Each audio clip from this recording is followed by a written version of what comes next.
Si algo no tolero es que traten mal a la gente. Digo, a nadie nos gusta que nos mientan. Cuando podamos hacer algo, Carlos, hay que hacerlo con gusto, con compromiso y rápido. Y cuando no, mejor explicarle a la gente.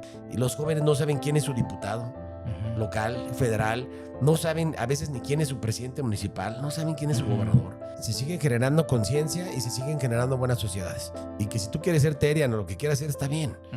Pero no por eso, por ejemplo, ser un Terian, tiene que ser que la ley legisle para un Terian.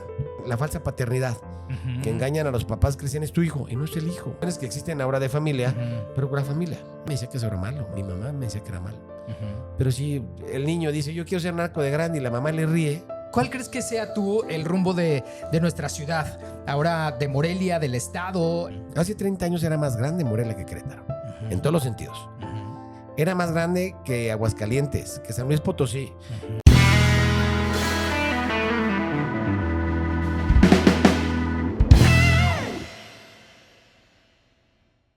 ¿Qué tal, amigos? Todos, ¿cómo están? Excelente día, tarde, noche tengan todos ustedes. Gracias por estar viendo otra edición de Carlo Tenorio Podcast. En este podcast que ahora tengo invitados con liderazgos súper interesantes. Eso es lo mejor de todo, tener pláticas interesantes y con gente siempre interesantes de diferentes rubros. Y es por eso que el día de hoy tengo en Viena a un buen amigo que lo conozco desde hace muchos años y justamente de eso les quiero platicar. Él es un líder social, además lidera un partido político también en el estado de Michoacán, el Partido Verde. Es el maestro Ernesto Núñez Aguilar, que además de ser mi amigo, bueno, pues ha tenido una trayectoria súper interesante como secretario de administración de Morelia, secretario particular también del entonces gobernador Fausto Vallejo Figueroa, diputado federal de la legislatura 60 de la 62ª legislatura, sexagésima legislatura, perdón los números, y además también diputado local que también ha estado representando socialmente a estos distritos, ¿no? Así es que el día de hoy le doy la cordial bienvenida a mi gran amigo Ernesto Núñez. Ernesto, ¿cómo estás? Gracias por acompañarme. Mi estimado Carlos, encantado de estar aquí contigo. Nos conocemos cuando éramos chavos. Cómo pasó el tiempo. Le decía que se ve más joven que yo, aunque somos de la edad. Pero yo he ido por terracería, pero bien, Carlos, gusto en las verte. colonias y para arriba y para abajo. El sol y demás, pero qué gusto verte, felicitarte por tu trayectoria también. Me siento muy honrado. Nos conocimos tú haciendo opiniones en lo tuyo, yo en lo mío. Y bueno, pues hoy ya son muchos años de esfuerzo y de trabajo, pero te felicito y es un placer estar aquí contigo. Muchísimas gracias. Además por reconocer esto, porque hace el día de ayer tuve una invitación a la radio en la que trabajaba, ¿te acuerdas? La Tremenda, la famosa Tremenda. Sí. Y platicaba con los chavos, ¿no? Me invitaban otras generaciones, que es lo que vamos a hablar ahorita, de cómo nosotros trabajábamos. Pues bueno, teníamos 19, 20, 22 años, ¿no? Yo estaba en la radio abriendo cabinas y tú estabas lidereando junto con pues un equipo interesante a jóvenes, ¿no? Y me acuerdo que nos juntábamos en las Américas, aquí en la ciudad de Morelia, estamos en Morelia, en Michoacán, y nos juntábamos en la casa de Rodrigo Maldonado, a quien le mandamos un saludo. Un abrazo al Rodrigo. Y juntábamos a jóvenes, ¿recuerdas? Sí. Y todo era para justamente estar juntando grupos para poder hacer que los jóvenes fueran líderes sociales y estar representando al entonces partido político en donde militabas, ¿no? Sí, así es. La verdad es que pues sí, ya son muchos años, camino andado. Yo empecé a trabajar a los 17 años, carnal, de administración pública. Y liderando grupos juveniles también. En cuanto entré a la universidad, empecé a liderar grupos juveniles y todavía coordiné la campaña en ese entonces de don Fausto Vallejo al Senado de la República para coordinar a los jóvenes en todo el estado.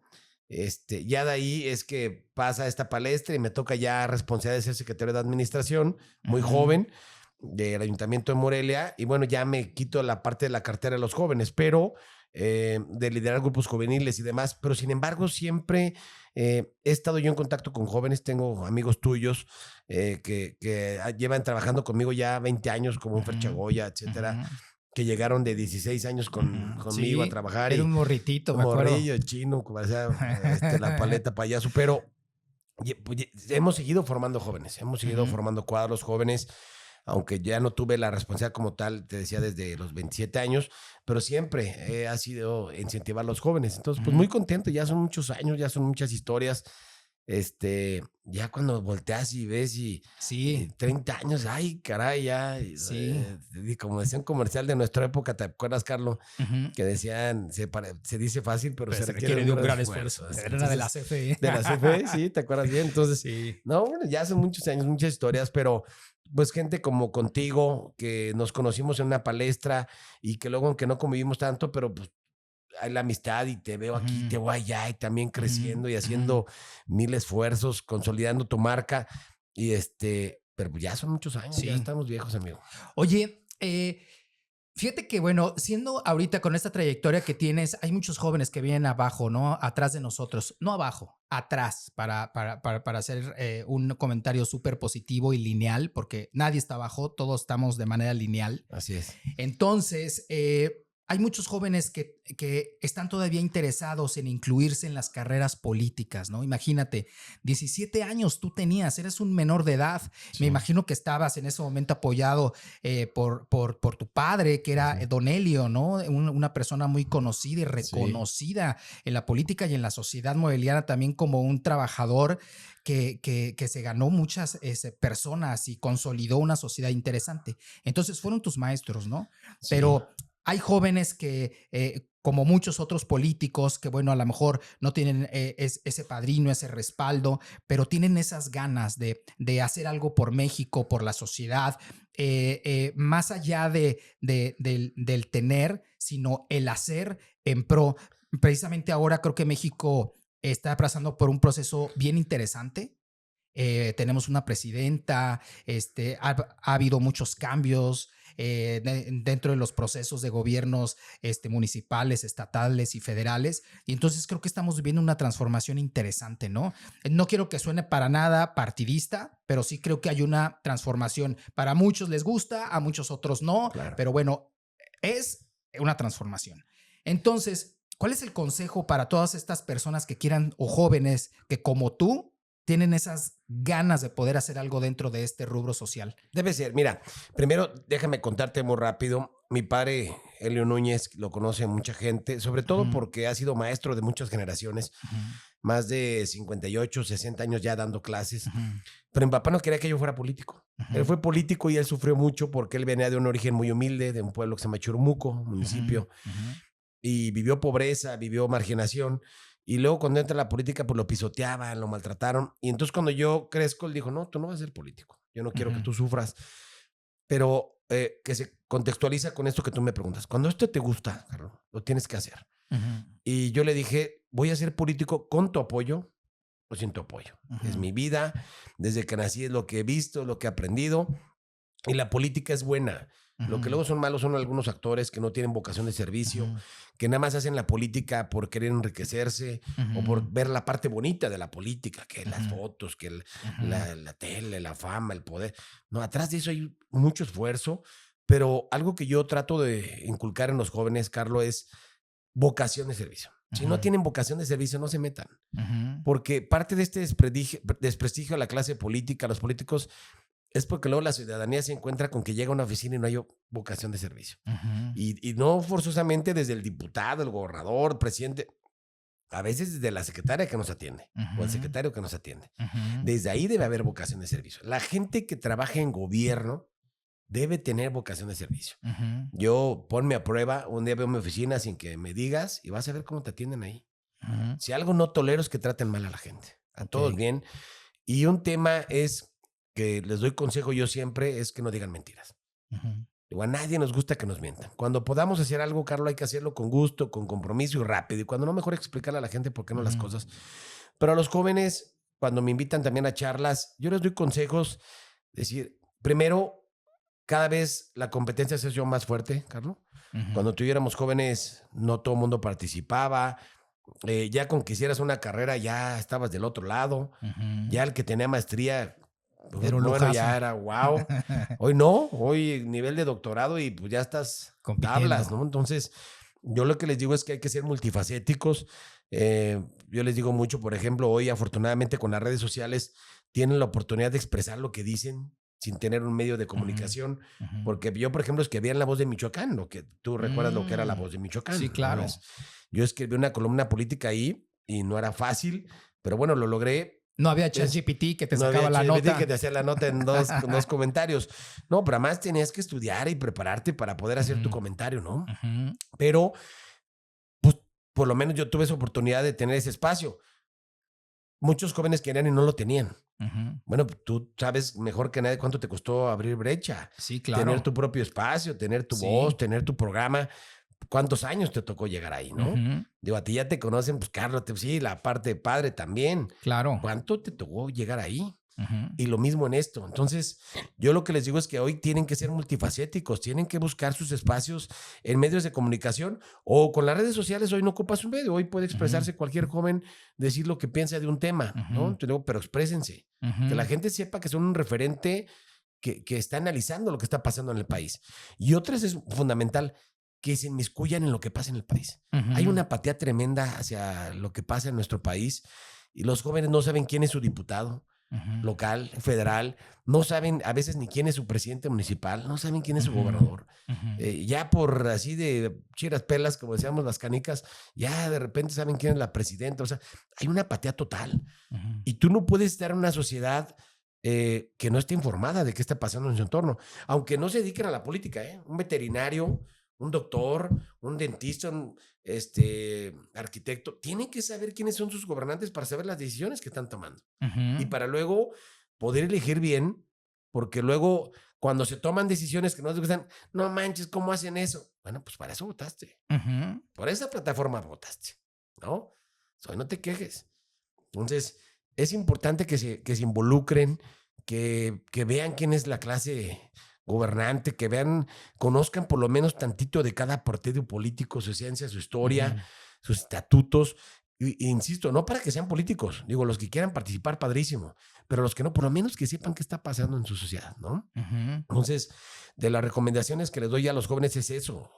Independientemente a lo que se van a dedicar, sepan quiénes son sus gobernantes. Claro. Las decisiones que toman y sean multifacéticos. Exprésense, tengan sus espacios donde puedan decir con mucha libertad qué piensan, qué opinan.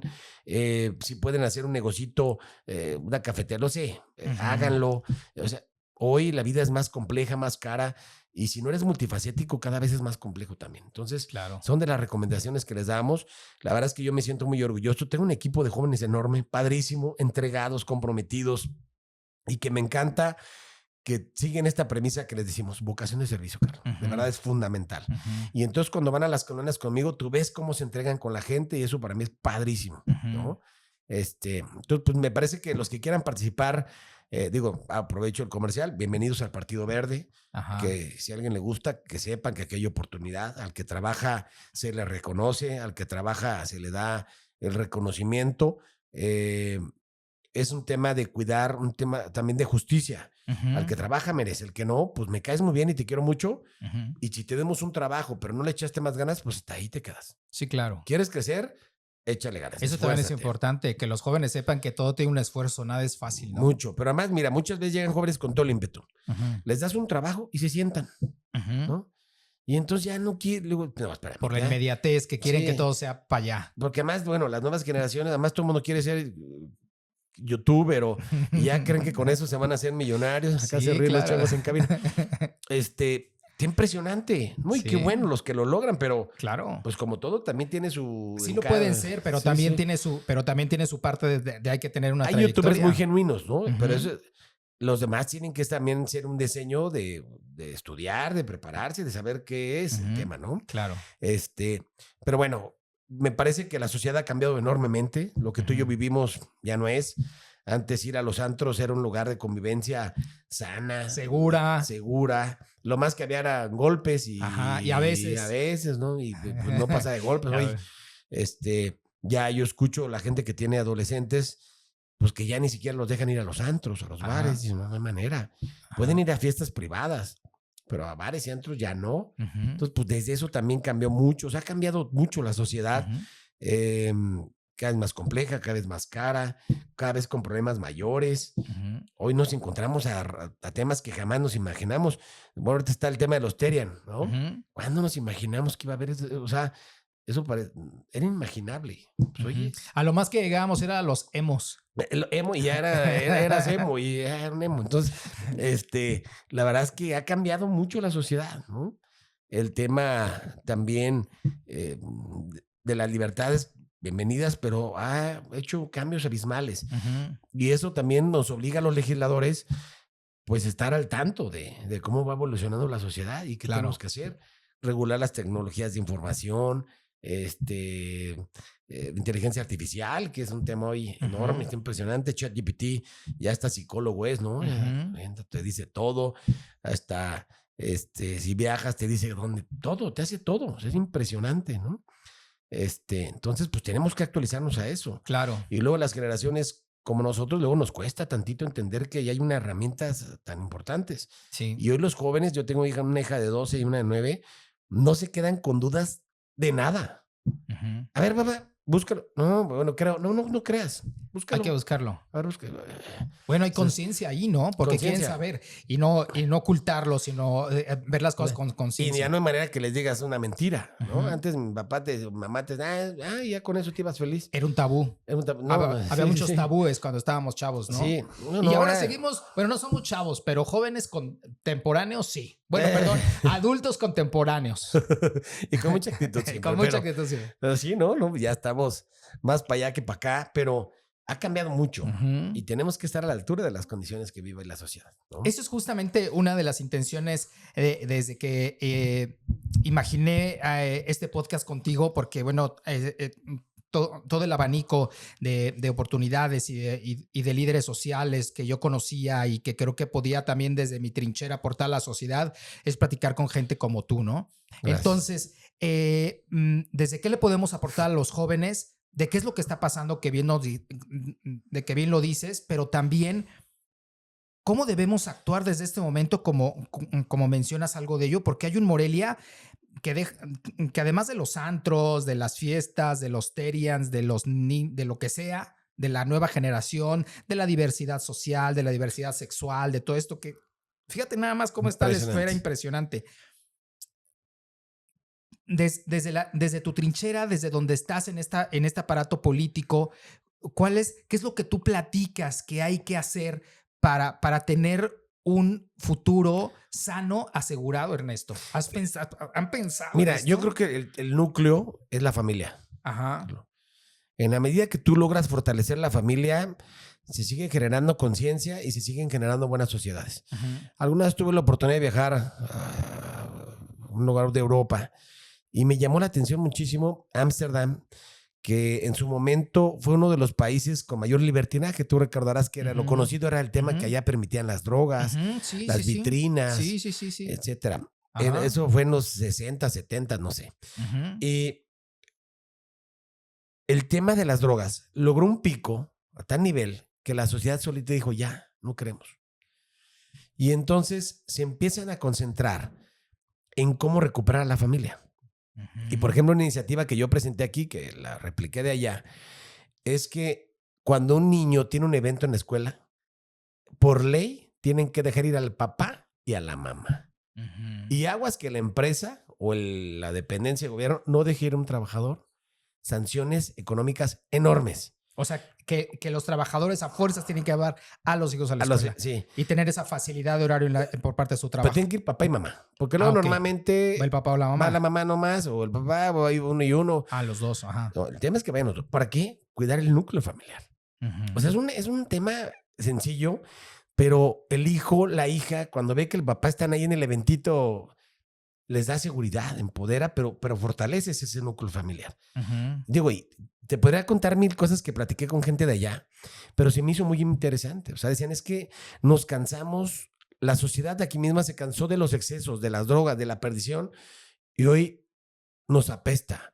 Y lo que queremos es estar tranquilos, en familia.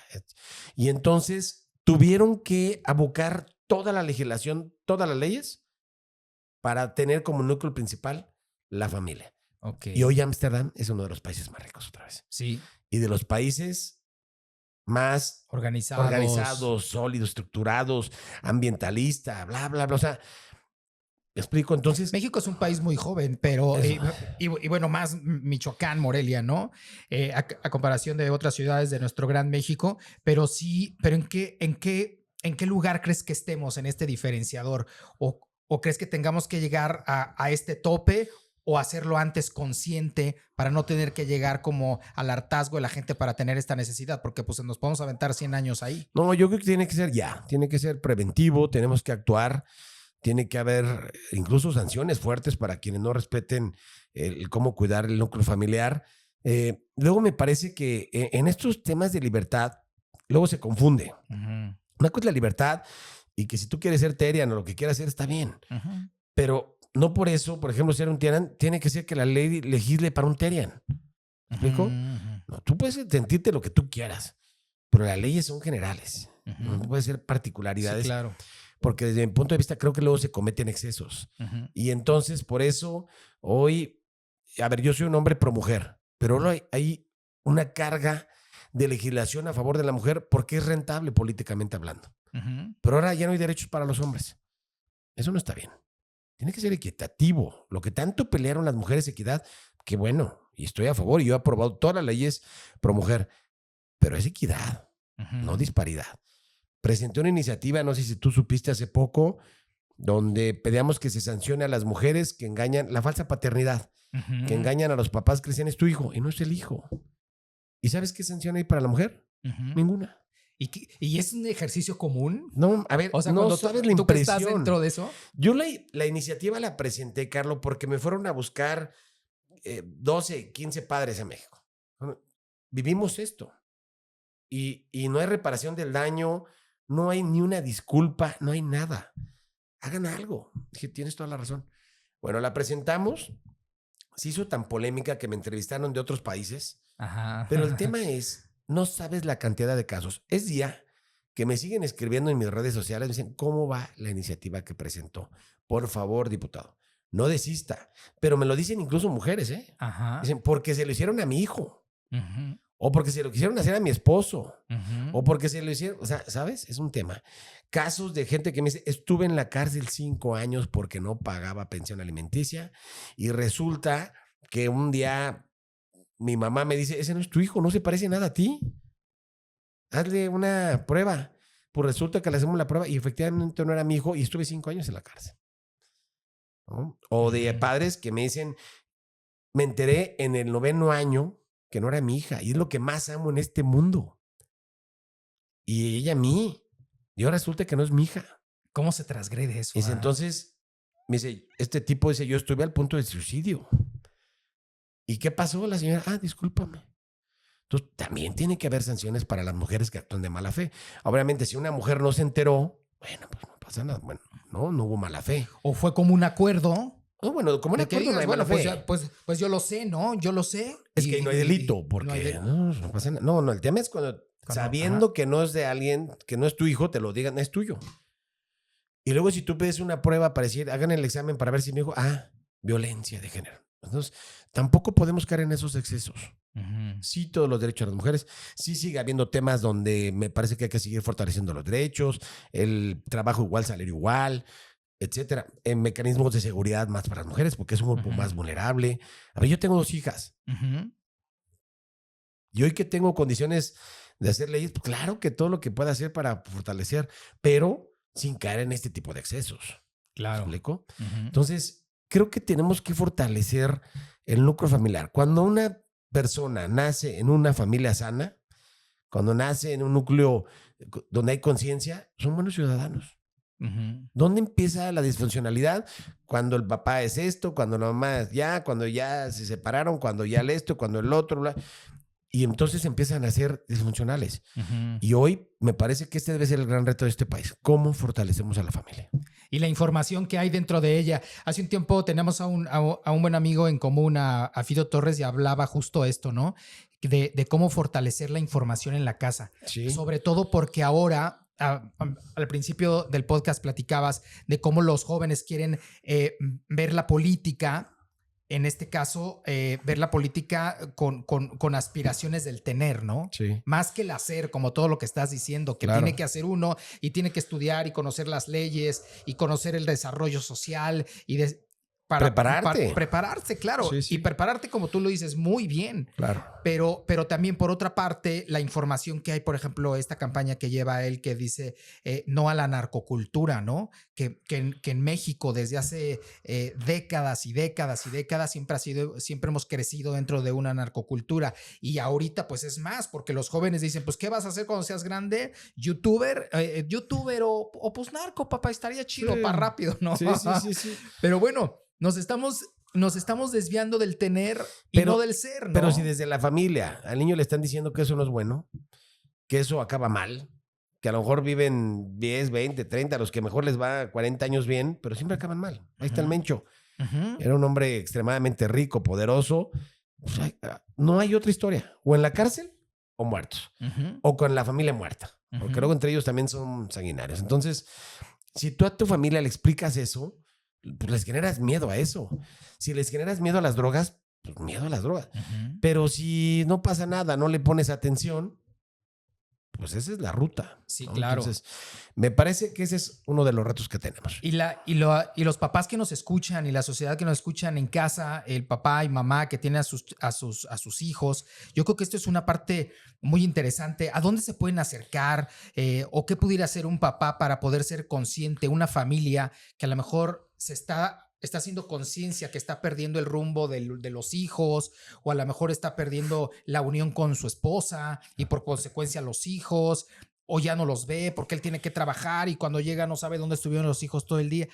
¿Qué es lo que tendrían que hacer desde la parte social para poder aplicar esta ayuda ya con la conciencia? Porque te aseguro que hay muchas más que ni siquiera se dan cuenta de lo que está sucediendo en casa, ¿no? Yo creo que es educativo.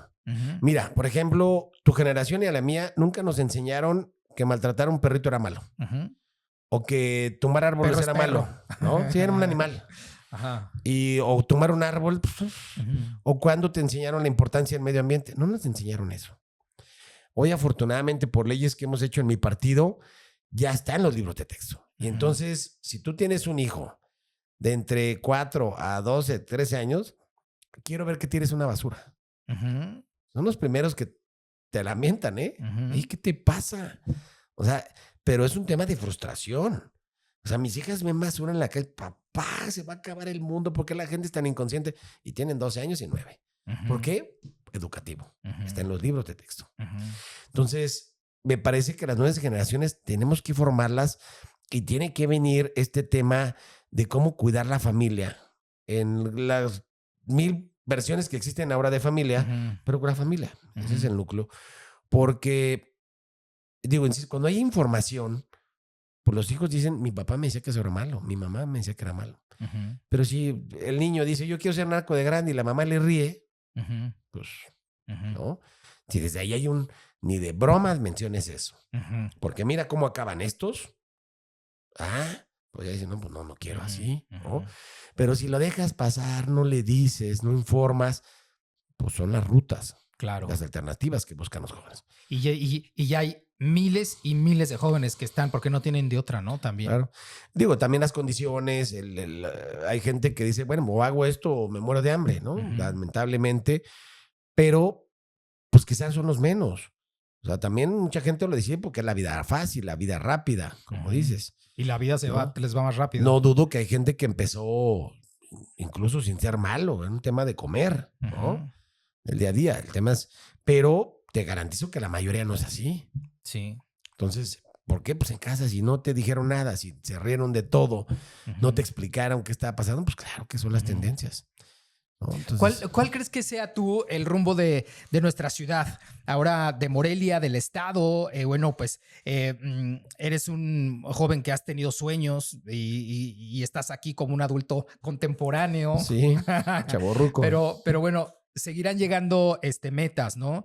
¿Qué es lo que tú ves y que te gustaría cambiar dentro del entorno en el que estamos platicando? Por ejemplo, ahora en Morelia con una infraestructura interesante, porque bueno, viene ahora una ciudad más creciente, con servicio público diferente. Pues ya vamos ahora a vienen parecer ciudad de veras. teleféricos. Ajá, porque, Entonces, mira, pero es un reto. es un reto y sigue teniendo grandes retos Morelia, pero a ver, tú y yo cuando teníamos 15 años que íbamos a Querétaro, era más grande Morelia que Querétaro. Hace 30 años era más grande Morelia que Querétaro, en todos los sentidos.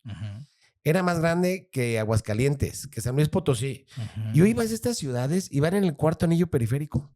Hay que reconocer al gobernador Alfredo Ramírez Bedoya. Sí. Ya arrancó el segundo anillo periférico de Morelia. ¡Wow! ¿No? Ese tuvo que haber sido hace 25 años, 30, 20.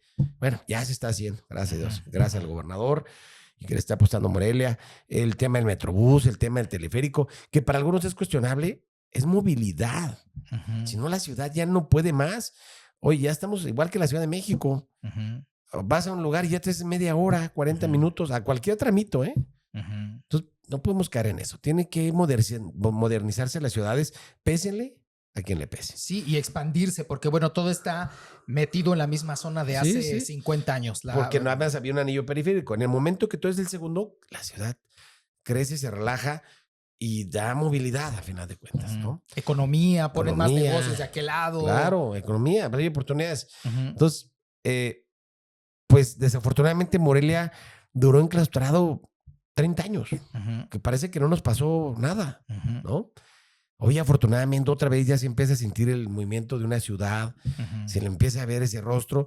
Digo, es hermoso. Yo creo que Morelia tiene uno de los centros históricos más bonitos de México. Definitivamente. Para mi parecer es el mejor. Vengan, amigos, vengan que nos a conocer, están viendo. esto es hermoso. Ni San Miguel de Allende nos llega. Ajá, sí. Es hermoso, sí.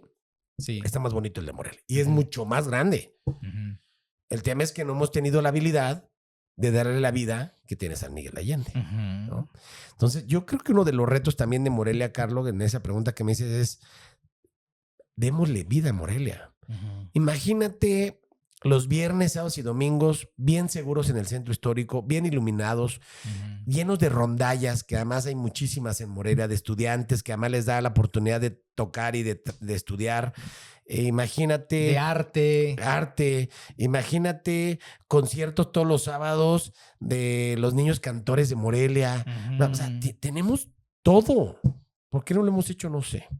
Digo, me incluyo como morelano, pero, o sea, como autoridad de verdad, tienes que darle vida. No puedes llegar a ser alcalde, administrar nada más lo que llega y ya está ahí. Sí, claro.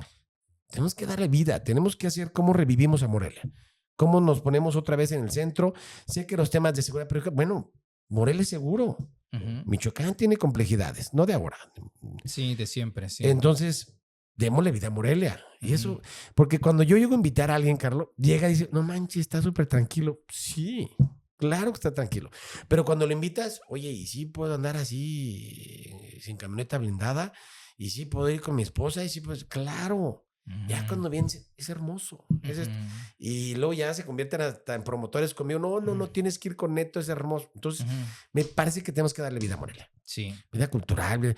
Yo he dicho, por ejemplo, no sé si tú has ido los domingos que cierran unas horas. No. Sí. Es hermoso ver a tantas familias caminando ahí, corriendo, haciendo ejercicio. Pero ¿por qué no dejarlo ya peatonal el centro de Morelia?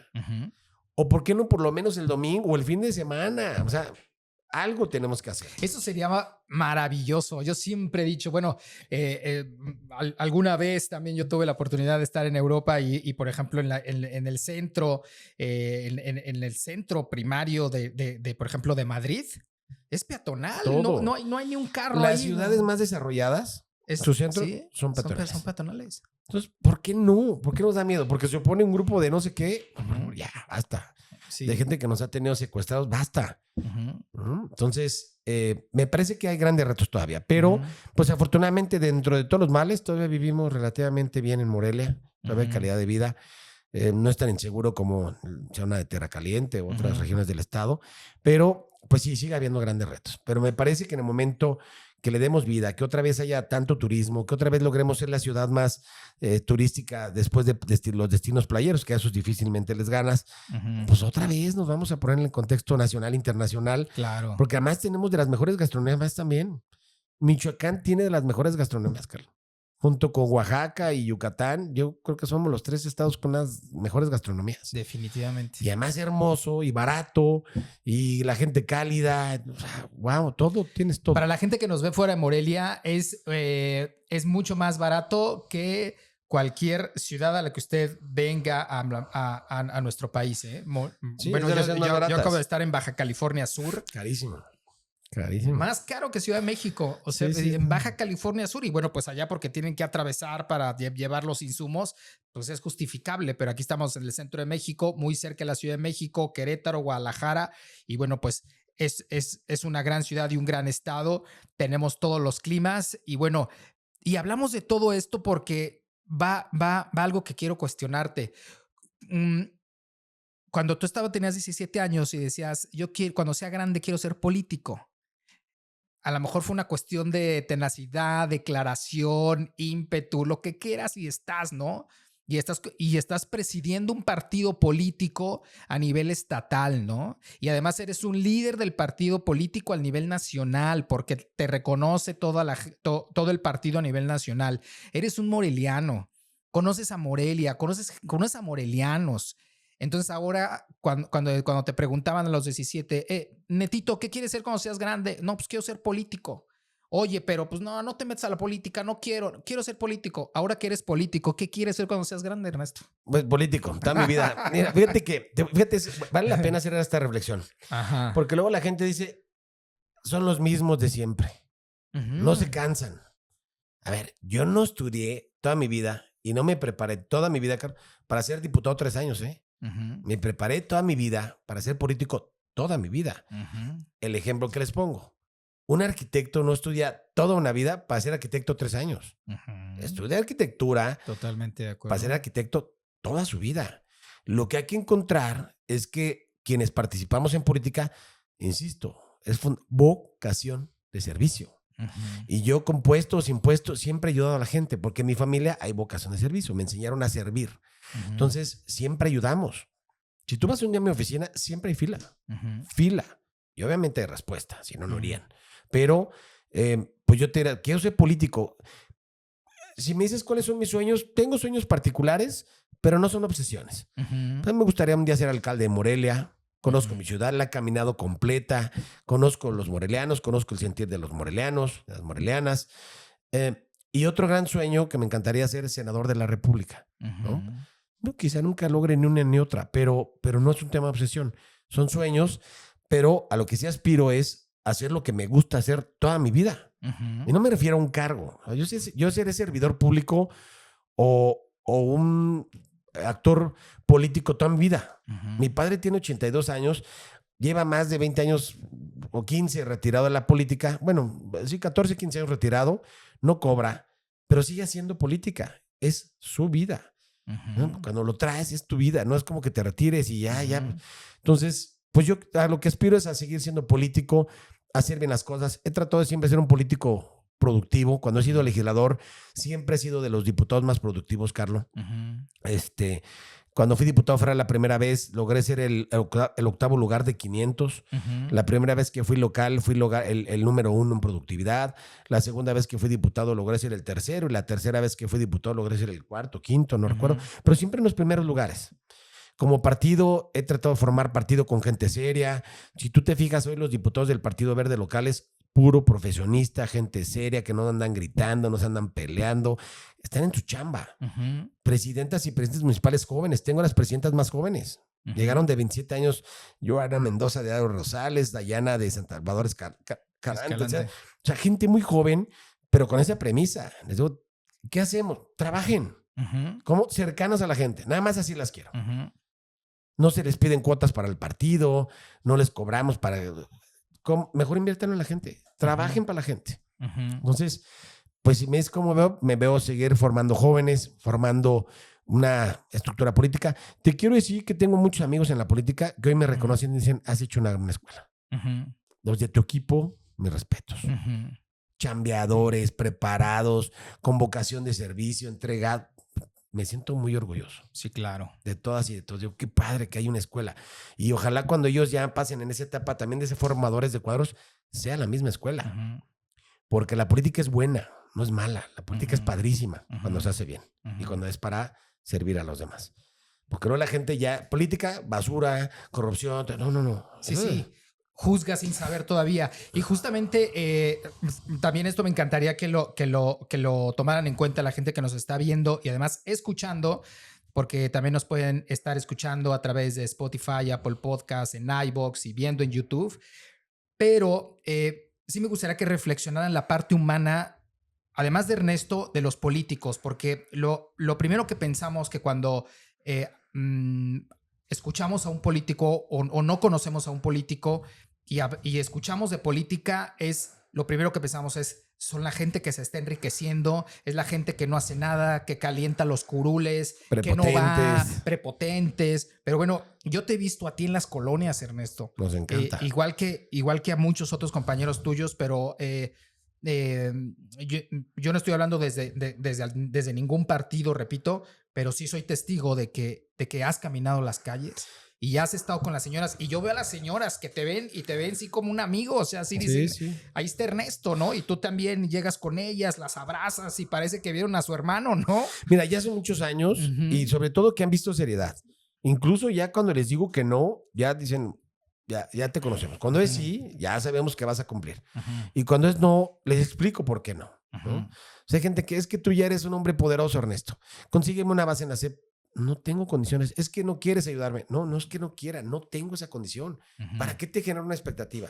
¿Para qué te digo, tráeme el expediente y déjame? Pues si yo sé que no está en mi condición.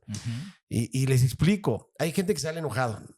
Fuiste un gacho, no me quisiste ayudar. Bueno, van y buscan otros políticos, les dicen mentiras, les dicen que sí. Y ahí las traen. Unos hasta les sacan dinero y pasa un año y no les ayudaron. Y van y me dicen, nada más vengo a darte las gracias porque fuiste el único en esto. Pues claro, sí, yo sé que no se podía, ¿no?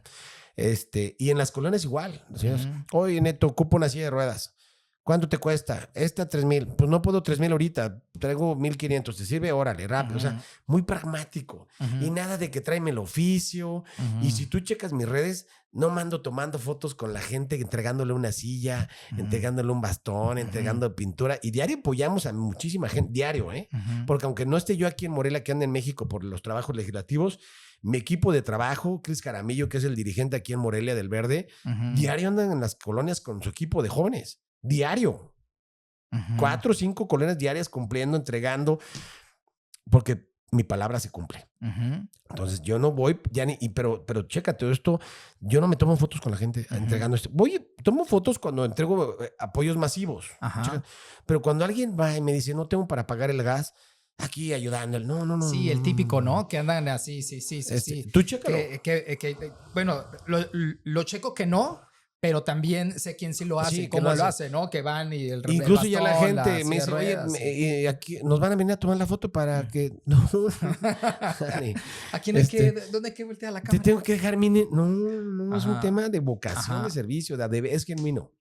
Ahora, yo creo mucho en Dios y mejor cada vez que ayudo a alguien, yo le digo, tú me ayudas, me has tratado increíble, yo también, ¿no? Es mi manera de conectarme con Dios. Cada vez que yo ayudo a alguien, ¿sabes? Sí, claro. No voy mucho a misa, pero cada vez que yo ayudo a alguien, yo me conecto con Dios. No es necesario. Yo me conecto. Cada quien se conecta con Dios como quiere, ¿no? Sí, claro.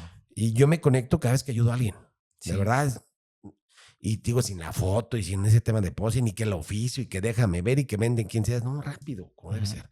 Entonces, es lo que nos ha dado también, a final de cuentas, fíjate, cuando se hace genuino, cuando se hace de corazón, la gente lo siente. Y pues resulta que también luego genera una rentabilidad política. Pues dicen, no, Neto es mi amigo, ¿no? Yo en las colonias no soy diputado ni Ernesto, es Neto. Diego Neto. Sí, claro. Diego Neto Núñez. Y aquí lo interesante también, que bueno, para ir concluyendo es esto.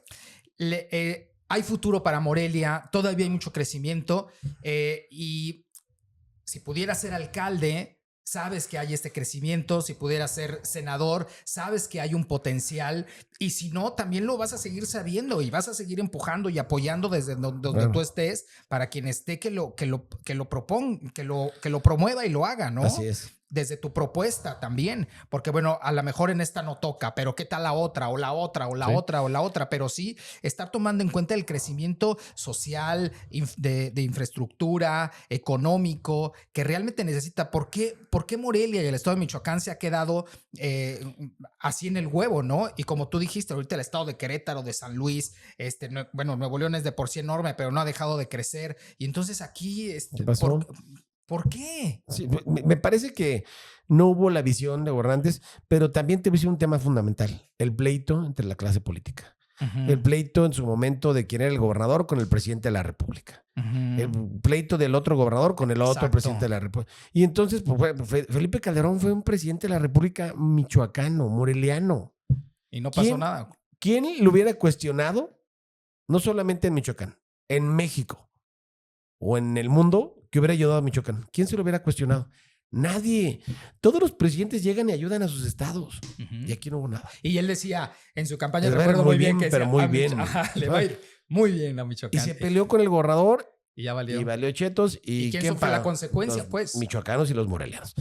Y luego otra vez. Y luego los gobernadores peleados con los presidentes municipales. O sea, un tema estéril, completamente, puro ego, pura vanidad. Y eso nos ha hecho daño enorme. Entonces, si tú te fijas, yo no soy un político que me ande peleando. Nunca. Yo me dedico a chambear. Nunca caigo en estar declarando. Porque hay gente que crece a base de estar hablando de otros. No, denostando. Y todo el día peleándose. Y no sé qué genera eso. Yo soy un hombre de construcción. O sea, por ejemplo, el alcalde es de otro partido, pero cuando me dice, oye, voy a pedir un préstamo al Congreso para hacer esto y esto y esto, ayúdame con tus diputados. Claro. Si es para que crezca Morelia, claro. Que eso hace que él quede bien. Bueno, pues que quede bien, no pasa nada, ¿no? Pero otros, no lo ayudes, ¿cómo le vas a ayudar? Pues si te va a llevar votos para... No veamos eso. Ya cuando vengan campañas nos deschongamos como nos gusta, pero cuando es gobierno, dejemos que trabajen. Claro. ¿No? El gobernador igual, le hemos acompañado en sus decisiones. Hay unas que yo no pueda, que quizá no coincida, pero el que está tomando decisiones es él, pues acompáñenlo, ¿no? Entonces yo soy un político de construcción, nunca me ando peleando con nadie, denostando. Cuando hay políticos que quieren pelearse conmigo, pues que Dios los bendiga, que se hagan bolas. Yo a trabajar, a formar equipo, a enseñar a mis jóvenes a cómo trabajar desde mi punto de vista, a estar en las colonias, en el Congreso cuando me toca, a defender los temas que creo, a presentar iniciativas, que para eso nos paga a final de cuentas la ciudadanía, para ir a legislar. Entonces, pues me parece que también ese ha sido uno de los problemas de Morelia. Cuando llega gente disruptiva, de los peleoneros, que todo el día salen peleados con todo el mundo, pues ¿cómo van a construir? ¿Cómo van a construir un buen Morelia? No hay manera. Entonces ocupa gente que sepa hacer acuerdos, diálogos, que se lleve bien con todo el mundo para conseguir recursos, claro, etcétera, ¿no? Y ya es responsabilidad de los políticos, ciertamente, pero más, señoras y señores, de los morelianos. Desde nuestra colonia, desde la casa, desde la familia, desde nuestro trabajo, desde las calles, desde que sacamos a nuestro perro. Es la responsabilidad, porque además el moreliano es muy tradicionalista. Son muy tradicionales, sí. Y qué bueno que seamos así, ¿no? Sí. Que somos un núcleo. Bueno, yo soy moreliano, mis papás son morelianos, mis abuelos no, pero tu papá tampoco, pero tú sí, tus hijas también. Sí. Y entonces hay una tradición y yo creo que merecemos estar bien. Y esta plática con Ernesto es desde del podcast de Carlo Tenorio, del amigo Ernesto y de toda la gente que invito. Yo no soy periodista, no pretendo serlo. Son pláticas profundas, son pláticas de lo que a mí me gusta y creo que pueden servir a la sociedad, y es por eso que invito a líderes sociales que puedan aportarlo algo a la sociedad y sobre todo a la conciencia, que es lo que más yo busco, que haya, que la gente se dé cuenta, porque ¿qué es la conciencia? Cuando te das cuenta de lo que estás pensando y haciendo. Así de fácil. Así. Entonces, cuando sabes lo que estás pensando y estás haciendo, y cuando sobre la conciencia complementario con eso, Carlos, cuando la conciencia va acompañada de educación, las cosas se hacen bien. Claro. Entonces, me parece que son de los grandes retos que todavía tenemos en este país, en Michoacán, en Morelia, etcétera. Pero siempre hay mucho por hacer. O sea, tú de repente es bueno, ¿y ahora qué? Diario salen cosas.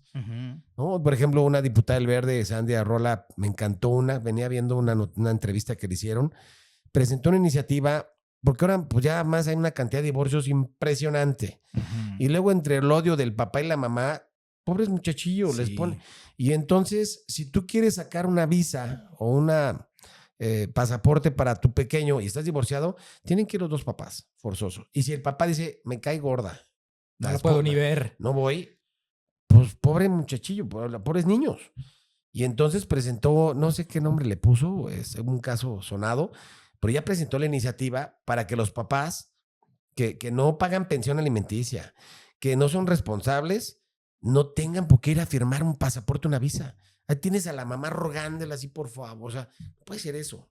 Pero fíjate a qué Si tú tiempo, tienes la custodia, pues tú puedes tomar la decisión. Pero imagínate a qué tiempo, o sea, con lo que ha evolucionado la sociedad en nuestro país, y no tenemos una ley de estas. ¿Me explico? Sí. Parece un absurdo. Eso es lo que estamos hablando desde su principio. O sea, ¿Cómo está evolucionando todo y seguimos con la misma política? Entonces no puede tenemos ser. que actualizarnos y pues ni modo, y entender también que pues, desafortunadamente muchas familias fracasan. Pues hay que ver cómo hacemos las leyes también para el plan B, ¿no? Plan A, pues cuando es en el núcleo familiar, vale, está chido. Cuando no, ¿cómo lo diseñas? ¿No? Porque también pues, si la sociedad ha evolucionado y lo tenemos que estar acorde a eso. Entonces, me parece que es fundamental pues que estemos viendo qué está pasando en la sociedad para que tengamos los que somos legisladores de tener esa habilidad de podernos actualizar, ¿no? Así es. Ernesto, agradezco enormemente que nos hayas acompañado. Al contrario. Es mi segundo padrino del Carlo Tenorio Podcast. Todo el éxito. En video. Y bueno, pues nos puede checar a través de YouTube, también de las plataformas de Spotify, de iVoox, de Apple Podcast, que bueno, ahí ya hay muchísimos podcasts ya. Pero bueno, pues ahora este fue el reto del 2026, hacerlo en video. Y el reto fue acercarme a los amigos de Carlo Tenorio, invitar a los podcasts de Carlo Tenorio y pues bueno, desde ahí generar una conciencia para que ya al darnos cuenta, como lo dice el Ernesto y me quedo con eso, con la educación hacer algo diferente. Así es.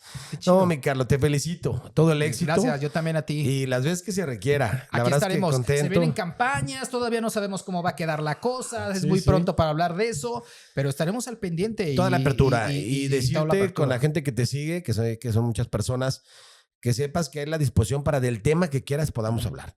Si te piden que quieren hablar de un asunto en particular, e incluso puedo invitar amigos diputados de otros partidos políticos. Está el compromiso, súper. Lo que quieras, el tema que quieras que podamos revisar. O también la apertura, y aprovecho siempre estos espacios. Si alguien tiene iniciativas como esta que mencionamos ahorita, que dicen, ¿por qué no se les ha ocurrido? Pásenmelas, las presentamos. No tienen por qué darme la iniciativa de ley como tal. Con que me den la idea, las diseñamos en mi equipo, pero además se les da su lugar a la gente que presenta la idea. Yo nunca me paro el cuello con sombrero ajeno. He presentado más de 12, 14 iniciativas ciudadanas. Siempre digo con quién la hicimos o de quién fue la idea y han salido. Entonces, que sepan que estos espacios sirvan, porque hay la apertura completa a través de mis redes sociales o en las oficinas del partido, quien quiera ir, o en el Congreso de la Unión, que les queda lejos a los moreleanos. Pero bueno, quien quiera que educarlo, que sepan que hay a la disposición. Y si tú también luego quieres que hablemos de algunos temas en particular y que invitemos a gente especializada, sí, encantado. Genial. Está el compromiso con el diputado federal y mi amigo Ernesto Núñez. Dale, y bueno, ha de ser bien fregón ser político, porque nunca se me ocurrió. Todavía estás a tiempo, Todavía estoy a tiempo, me voy a lanzar. Ya, vete al verde. Señores, gracias por acompañarnos, gracias Ernesto, gracias a ustedes y recuerden siempre estarnos escuchando y viendo en Carlo Tenorio Podcast. Yo soy él, hasta la próxima. Hasta luego.